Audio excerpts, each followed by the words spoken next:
Pode tomar o seu lugar, vamos estar orando por essas vidas tão preciosas. Estenda as suas mãos. Pai, nós queremos louvar o teu nome e te agradecer por cada vida, por cada família representada. Pedimos que a tua graça, Pai, seja com cada criança, que elas possam crescer não apenas em conhecimento, em estatura, mas que elas possam crescer em intimidade com o Senhor. Abençoa os pais para que possamos entender que essa missão de educá-las no caminho que devem andar é nossa, como pais. E a igreja apenas auxilia nessa missão. Por isso nós te louvamos e abençoamos essas vidas e cada família. Em nome de Jesus. Amém. Podem ir devagarinho, crianças. Muito bem. Nós estamos hoje, dia de ceia do Senhor. Dia de lembrança, memorial. Mas também dia que aponta para a esperança em que Cristo voltará. E por isso nós nos alegramos nessa esperança. E hoje queria concluir, nós iniciamos já desde o mês passado uma série de mensagens sobre as características de uma igreja saudável. E eu gostaria que nós pudéssemos hoje encerrar essa série de mensagens e gostaria de iniciar com uma pergunta para o seu coração e para o meu coração. Por que nós estamos aqui? Por que nós estamos aqui? Não precisa responder. No decorrer dessa mensagem, nós vamos estar vendo a razão de por que nós estamos aqui reunidos como igreja. E gostaria de desafiar você a que juntos possamos verdadeiramente responder com consciência, ou como diz o português, com consciência, né? Daquilo que Deus tem. Obrigado, Isaac. Deus abençoe, meu querido. Daquilo que Deus tem para a nossa vida enquanto igreja. Atos dos Apóstolos, do capítulo 2, no verso 42, diz assim: e eles se dedicavam ao ensino dos apóstolos, e à comunhão, ao partir do pão e às orações. Todos estavam cheios de temor, e muitas maravilhas e sinais eram feitos por intermédio dos apóstolos. Os que criam mantinham-se unidos e tinham tudo em comum. Vendendo suas propriedades e bens, distribuíam a cada um conforme a sua necessidade. Todos os dias continuavam a reunir-se no pátio do templo. Partiam o pão em suas casas e juntos participavam das refeições com alegria e sinceridade de coração, louvando a Deus e tendo toda a simpatia de todo o povo. E o Senhor lhes acrescentava diariamente os que iam sendo salvos. Vivemos numa época, amados, em que as pessoas escolhem tudo. Você tem o livre sentido de escolher as coisas. E dentro de tudo isso, você pode escolher o restaurante que você gosta, as séries que você assiste, o ginásio que você vai, mas também você pode escolher até a igreja que você frequenta ou participa como membro. Mas a pergunta que realmente deve prevalecer na nossa vida ao escolhermos uma igreja não é aquilo que muitas vezes nós fazemos. Muitas vezes, quando a gente procura uma igreja, a primeira coisa que pensa é: o que essa igreja tem para me oferecer? Será que eu gosto da música dessa igreja? Será que o culto me emociona? Será que as pessoas me agradam? Mas a pergunta bíblica deveria ser diferente. A pergunta que você deveria fazer, e eu, na verdade, é: por que Deus me chamou para fazer parte da sua igreja? Por que Deus me chamou para fazer parte da sua igreja? E deixe-me ser muito claro, como tenho sido até aqui. A igreja não existe para satisfazer a necessidade de consumidores religiosos. Não. A igreja existe para glorificar o nome de Deus, para edificar os santos e para alcançar os perdidos. Quando eu digo aqui que o número não importa, é uma realidade que realmente eu posso estar aqui pregando para um da mesma maneira como para 100 e da mesma maneira como para 1000. Mas quando nós vemos aqui cadeiras vazias de pessoas que poderiam estar ouvindo uma palavra e a qual eu poderia ter convidado e não estão aqui, é porque não entendemos qual é o nosso sentido enquanto igreja. E eu gostaria de trazer alguns pontos fundamentais para que a gente entenda. O primeiro ponto é que a igreja não é um lugar que frequentamos, mas é um corpo ao qual pertencemos. Eu pertenço a esse corpo. Imagine, né, o que Paulo vai dizer. 1 Coríntios capítulo 12. Paulo vai usar essa analogia entre igreja e o corpo humano. Vamos ler a partir do verso 12, Márcio, por favor. 1 Coríntios 12, 12 diz assim: ora, como o corpo é somente um, mas tem muitos membros, todos os membros do corpo, embora sejam muitos, são um só corpo. Assim também é Cristo. Verso 13, por favor.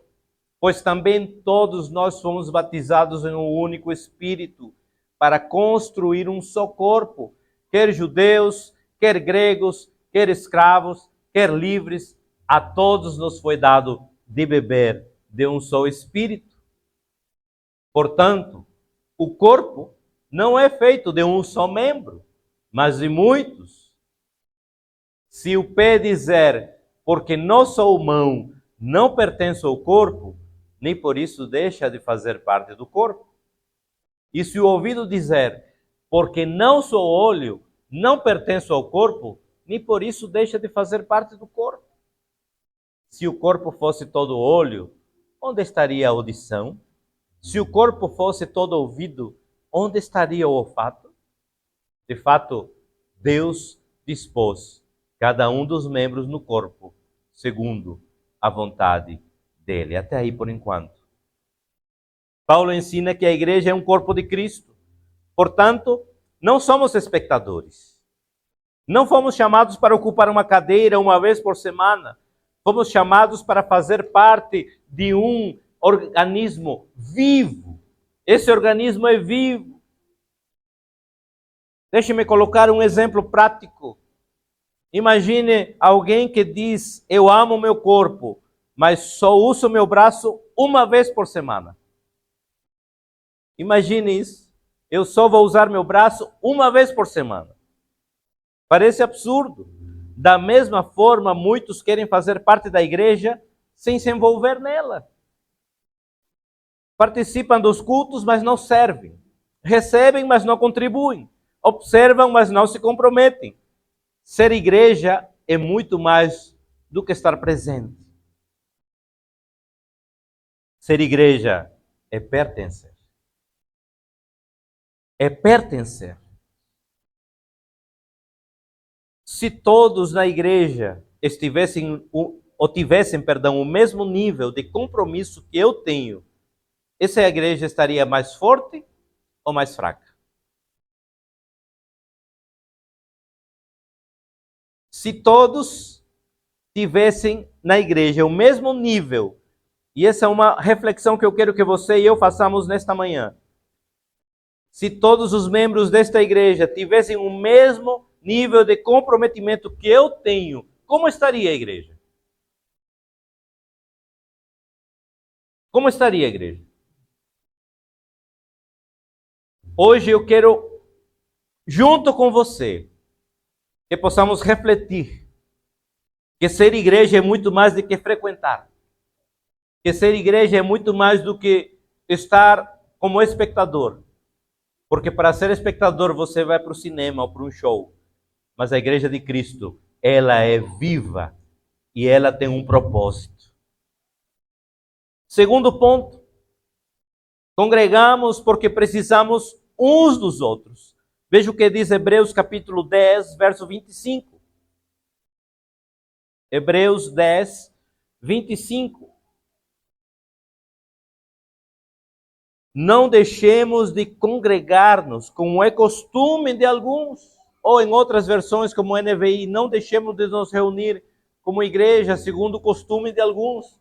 Mas procuremos encorajar uns aos outros, sobretudo agora que vocês veem aproximar-se o dia. Quando está aí o dia com o D maiúscula, é o dia do Senhor. Quando Ele virá, quando Ele vai chegar, ceia do Senhor, aponta a morte e a ressurreição, lembra da morte e ressurreição de Cristo, mas aponta o dia do Senhor, porque Ele voltará, Ele vai vir. Agora, se depender daquilo que nós estamos oferecendo ao Senhor, como Ele vai nos achar?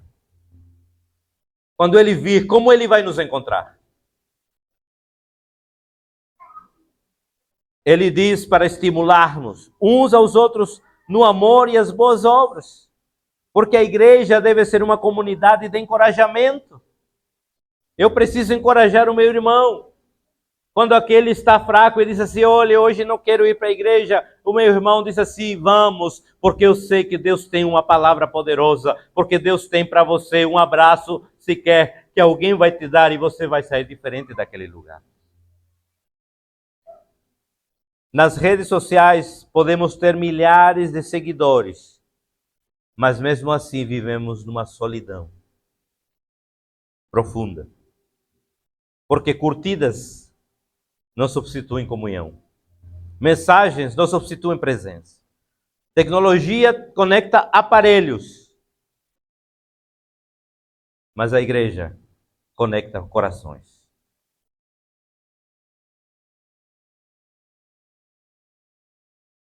Deus criou a igreja para que ninguém caminhe sozinho. E você tem a responsabilidade, como sendo parte da igreja de Cristo, ajudar o outro, encorajar o outro, caminhar com o outro. Quando nós faltamos a comunhão, nós somos os únicos prejudicados. Talvez alguém precisasse ouvir uma palavra que Deus colocasse nos teus lábios. Ou talvez alguém precisasse de uma oração que Deus conduzisse você a fazer pela pessoa.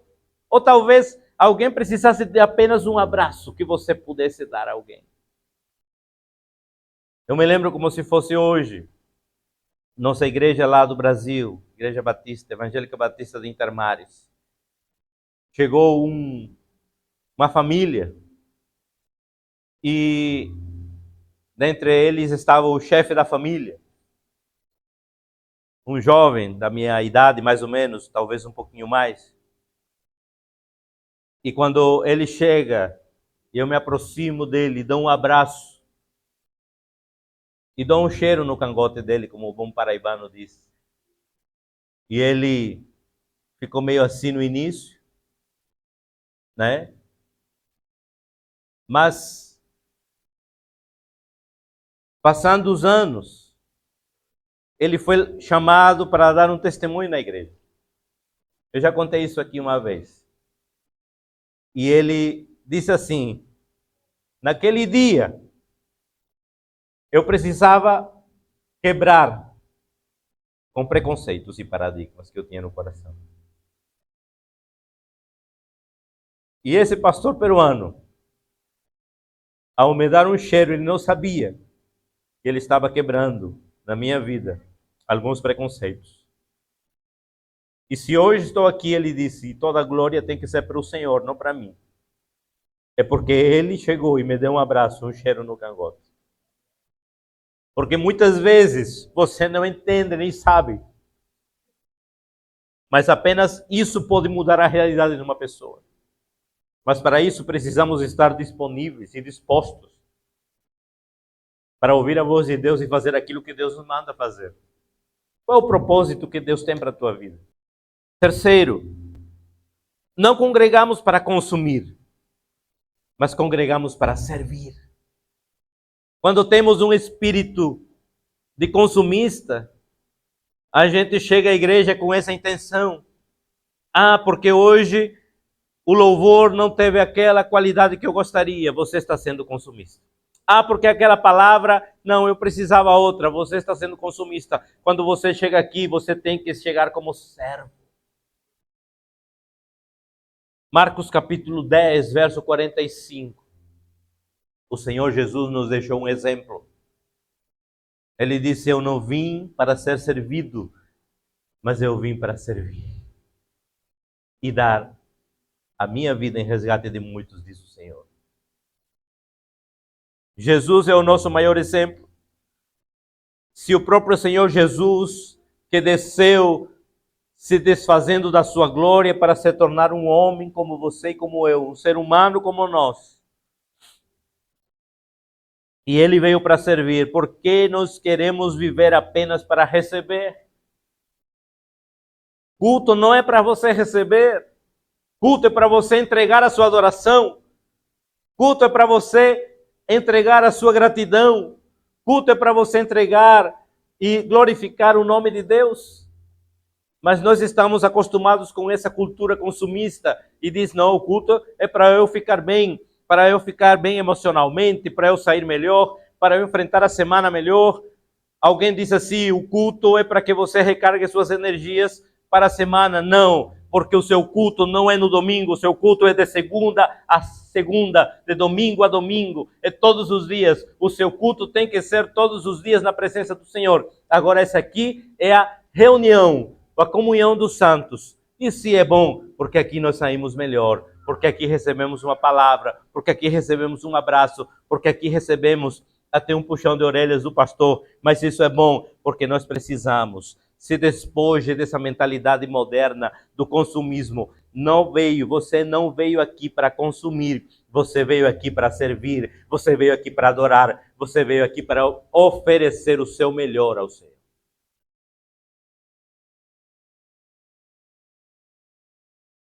Igreja não é uma empresa, igreja é uma família. E família não é abandonada quando surgem dificuldades. Ou você já abandonou sua família nas dificuldades? Jamais. Só que como nós não entendemos que a igreja é uma família, quando surge alguma coisa, vou embora. Não me serve mais. Não me serve mais. Quando você entender que a igreja não é para lhe servir, mas para que você sirva, você vai se aquietar e você vai servir a Deus de maneira correta. Imagine se a nossa mãe preparasse comida apenas porque recebe um salário. Ninguém comia aqui porque dona de casa não recebe salário. Ela nos serve, as nossas mães nos serviram um prato de alimento por amor.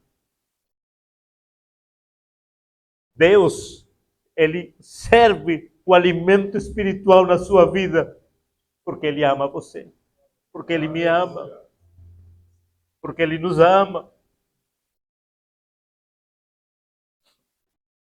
Não é porque você pode oferecer nada, porque nós não podemos oferecer nada, absolutamente nada a Deus. Ele já nos ofereceu tudo.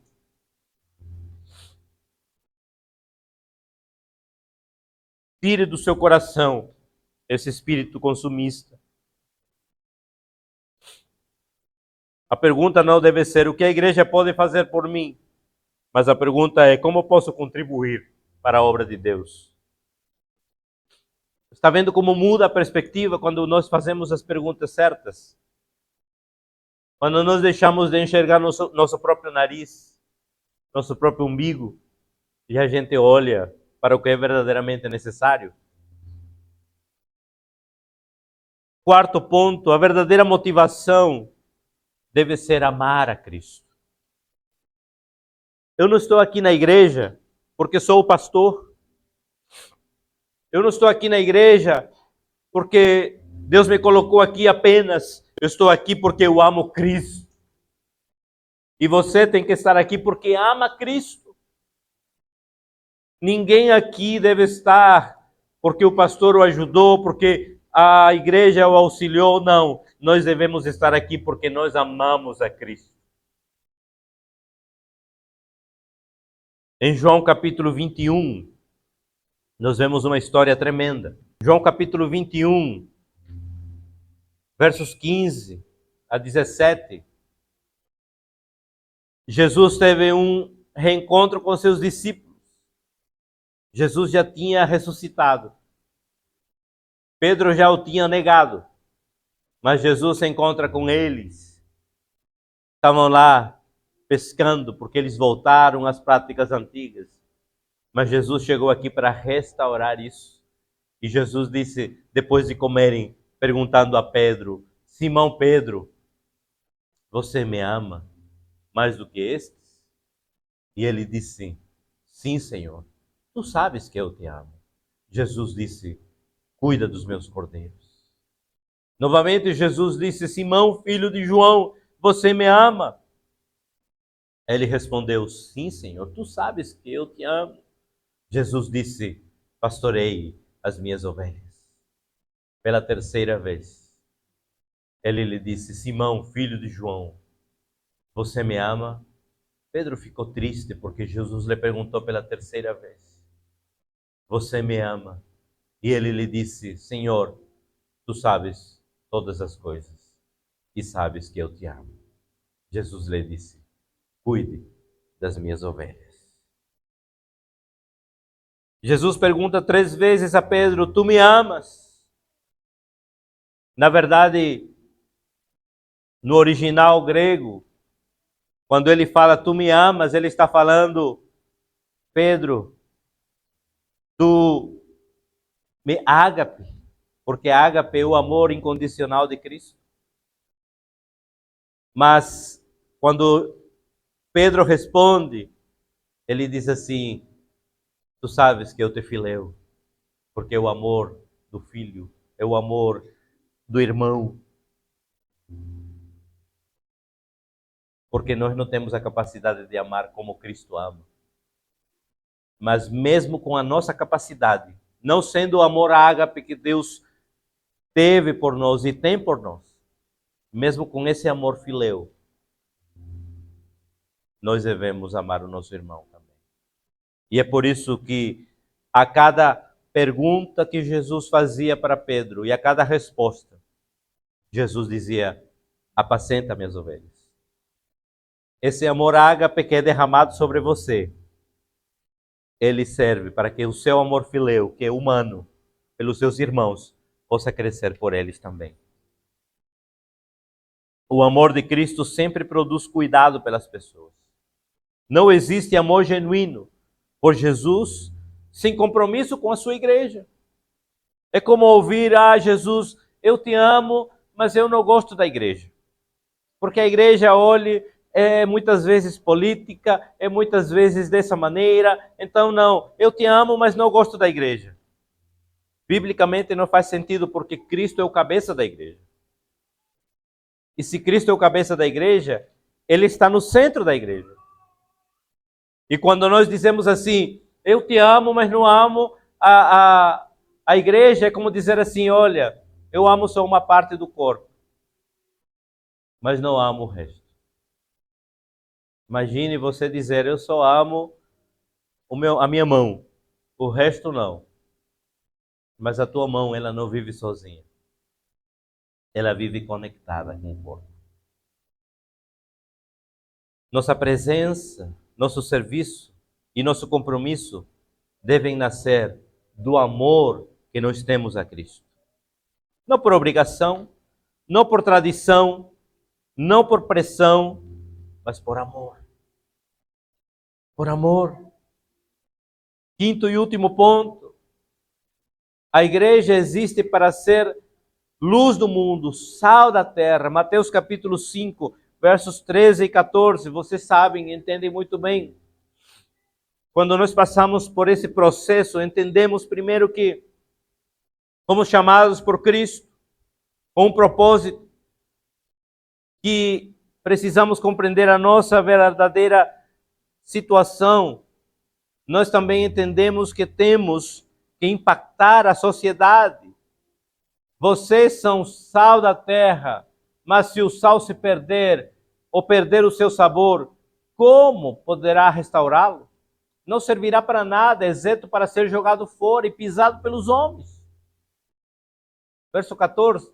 Vocês são a luz do mundo. Não se pode esconder uma cidade construída sobre um monte. A igreja, ela não existe apenas para reunir pessoas dentro de um templo. Ela existe para impactar uma comunidade, uma sociedade. Ser igreja na segunda-feira significa tratar o colega com respeito no trabalho. Ser honesto quando ninguém está olhando para você. Ajudar alguém quando está passando por necessidade. Perdoar quem nos feriu. Demonstrar o caráter de Cristo nas redes sociais. O culto público, ele termina, mas a missão, ela continua. Talvez de meio-dia e meio você volte para casa hoje.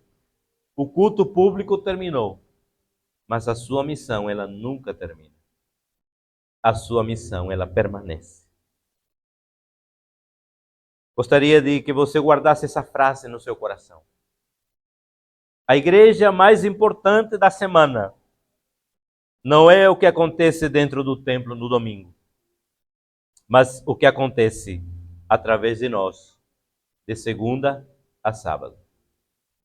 A igreja mais relevante não é a que está reunida no domingo, mas a igreja mais relevante é aquela que está de segunda a sábado, impactando esse mundo perdido, que precisa tanto de pessoas que sejam sal e luz nesta geração. Muitos talvez se perguntem, e você talvez já recebeu essa pergunta: por que devo ir à igreja? Mas na verdade a pergunta correta seria: por que Cristo me chamou para fazer parte da sua igreja? O que tenho eu de especial para poder fazer parte da igreja de Cristo? Primeiro, você foi chamado para ser um adorador, uma adoradora. Segundo, você foi chamado para ser aquele que estimule o outro em comunhão, para que possa crescer a comunhão uns aos outros. Terceiro, você foi chamado para ser servo um dos outros, ao serviço. Depois nós fomos chamados também para amar incondicionalmente a Cristo. A verdadeira motivação para congregar numa igreja não é o que recebemos dela, mas é porque nós pertencemos a ela. Hoje, Deus nos convida a examinar o nosso coração. E gostaria de finalizar com 4 perguntas, para que nós possamos analisar e avaliar isso no nosso coração. Estou congregando por hábito ou por propósito? Você está aqui apenas porque aprendeu na sua vida a frequentar no domingo e pronto? Ou você entendeu o seu propósito e por isso está aqui? Segunda pergunta: eu apenas estou assistindo ou estou participando? Estou assistindo apenas o culto ou estou participando do culto? São 2 coisas diferentes. Terceiro, eu estou consumindo ou servindo? Estou sendo apenas um consumista ou verdadeiramente entendi meu papel e sou servo do Senhor? E quarto e último, estou vivendo realmente como um membro do corpo de Cristo? Ou apenas sou uma luva que uma hora está na mão, mas de momento eu posso sair e tirar essa luva? Não, você é membro. que possamos voltar à essência da igreja. Amar a Cristo, amar as pessoas, cumprir a missão que Ele nos confiou. Não fomos chamados apenas para ir à igreja, nós fomos chamados para ser a igreja. Ser a igreja. Ser a igreja. Olhe para seu irmão e diga assim: você tem que ser a igreja. Você tem que ser a igreja. Sabe, amados, talvez durante muitos anos da nossa vida, a gente tem caminhado apenas na religiosidade.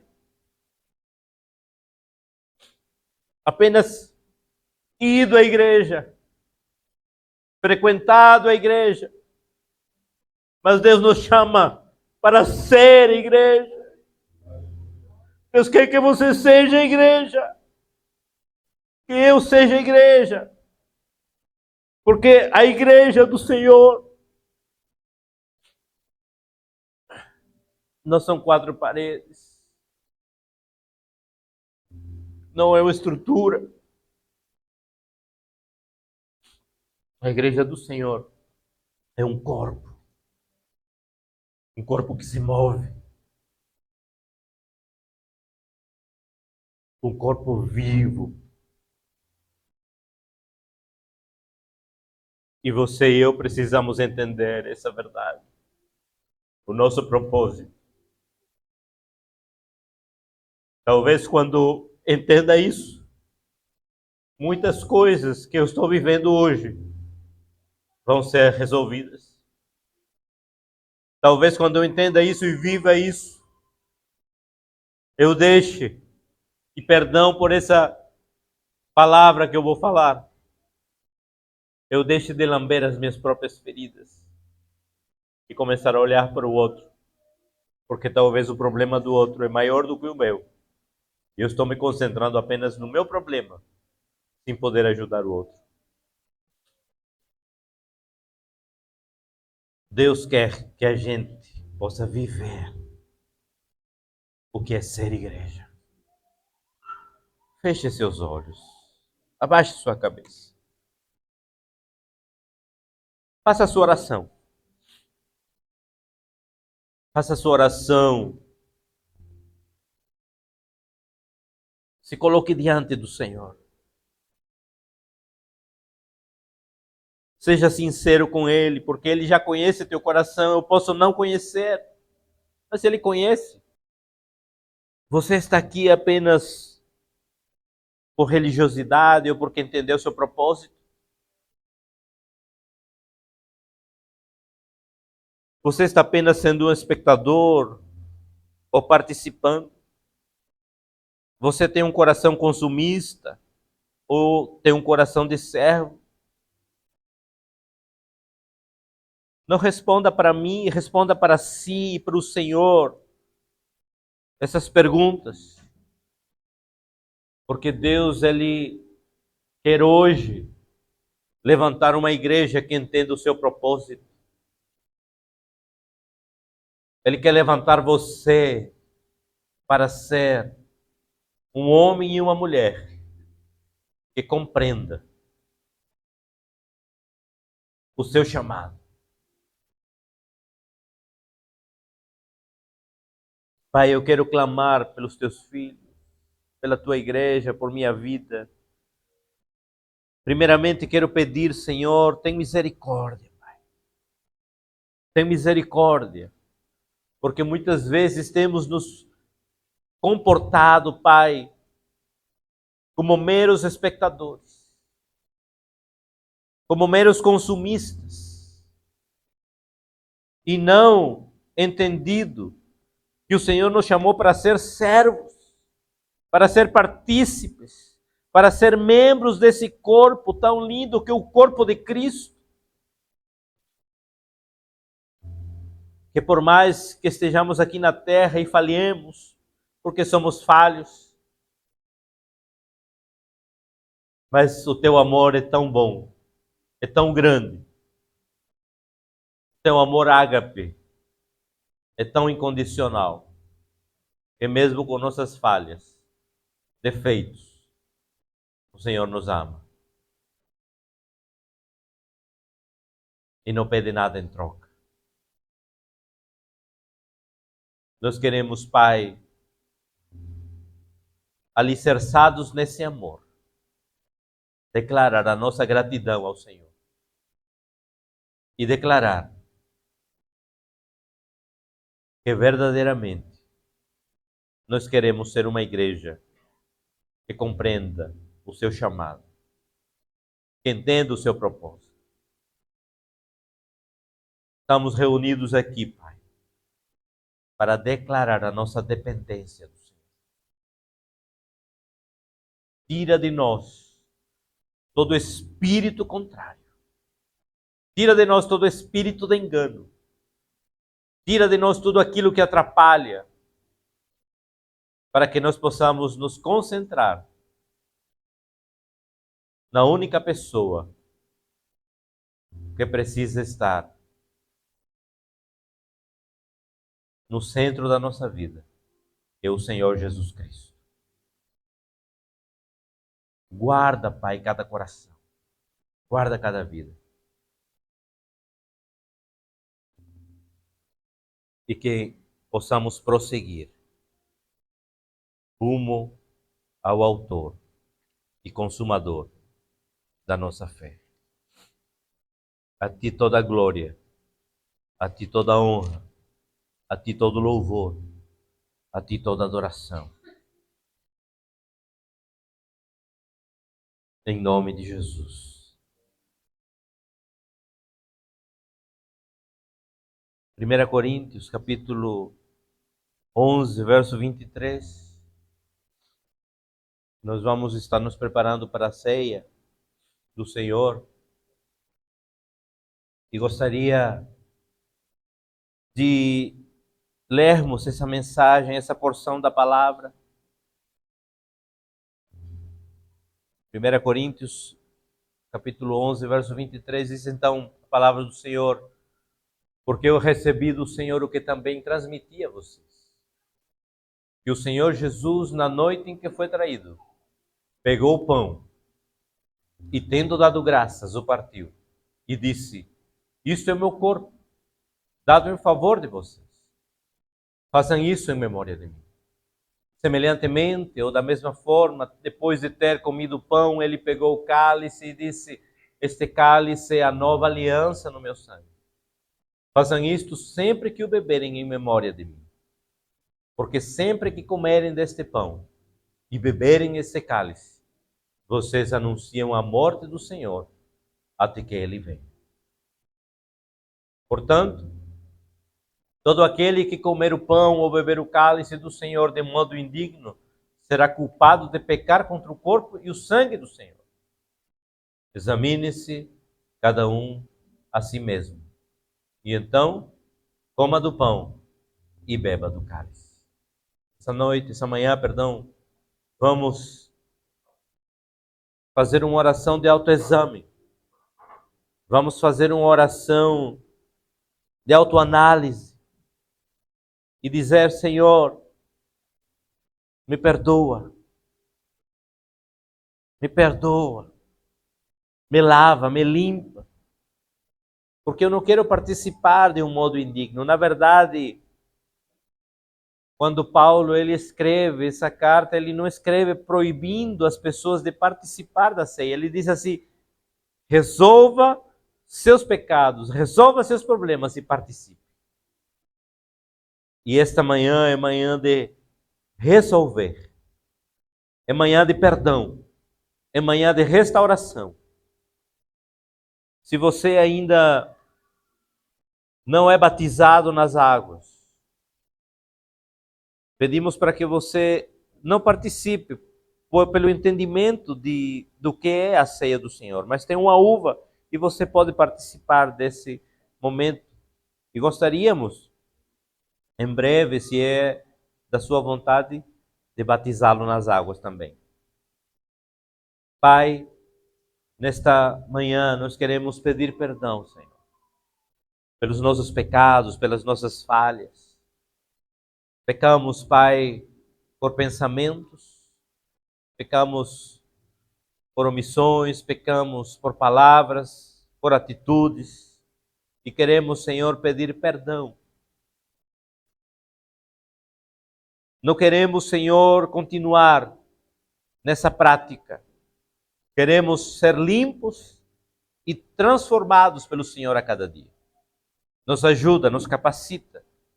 E como tua palavra diz, se confessarmos nossos pecados, o Senhor é fiel e justo para nos perdoar os pecados e nos purificar de toda injustiça. Nós queremos, Senhor, ser purificados pelo Senhor e perdoados, para assim poder participar livremente desse momento ímpar da igreja, de um desses mandamentos que o Senhor nos deixou, que é o batismo e a ceia do Senhor. Assim nós te agradecemos desde já e declaramos novamente a nossa dependência do Senhor.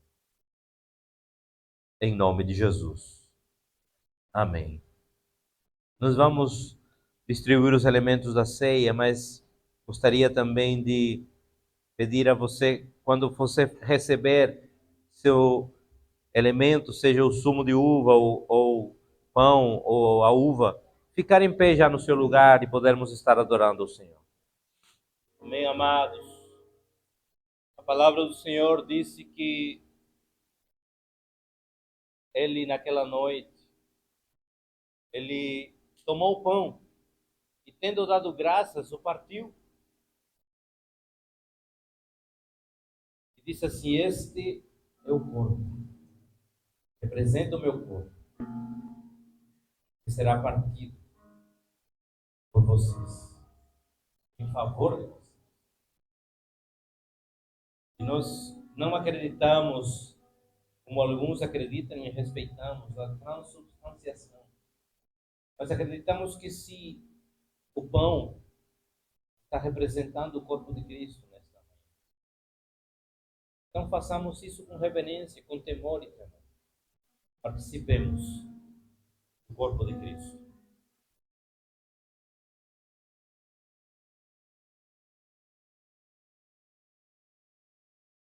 A palavra do Senhor diz: semelhantemente, ele tomou o cálice. Disse: esse cálice é a nova aliança no meu sangue. Participemos também desse cálice nessa manhã.